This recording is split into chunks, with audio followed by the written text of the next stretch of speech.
साथीहरू, आज हामीले आफ्नै कौसीको लोकल टमाटरले अचार बनाउन गइरहेका छौँ। यसको रेसिपी हामीले अगाडि भिडियो बनाउँदै गर्दा हजुरहरूलाई भन्नेछौँ। यसलाई चाहिएको सामग्रीहरू चाहिँ यता छन्। हामीलाई चाहिन्छ प्याज, धनियाँ र खुर्सानी। ल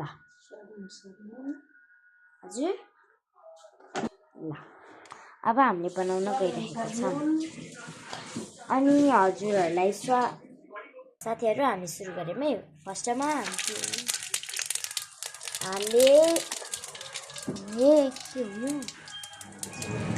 हामीले पहिला यहाँ जिरा पकायौँ, पछि यहाँ प्याज हाल्यौँ है त।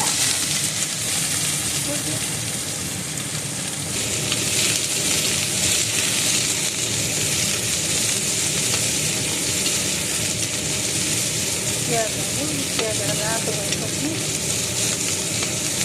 गोल्डेर हाल्ने।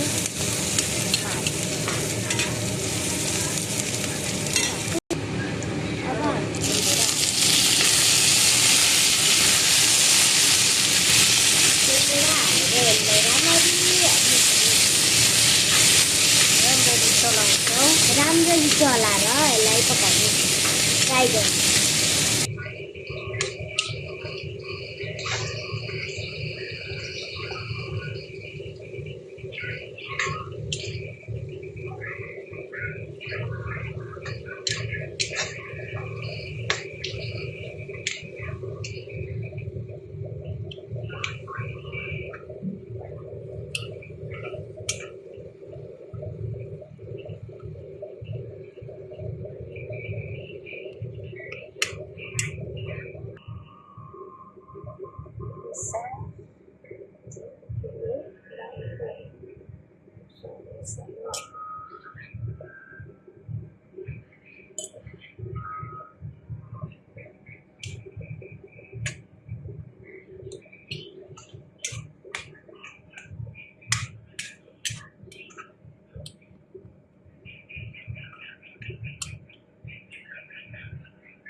अब हामीले खुर्सानी हाल्छौँ।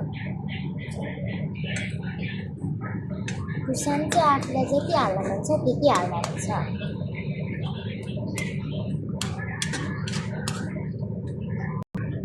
अब हामीले यसलाई राम्ररी मोलेपछि धनियाँ हाल्यौँ।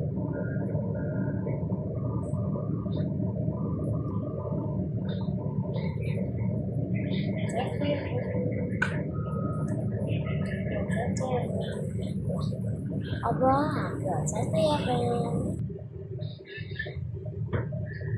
मोलिसकेपछि हाम्रो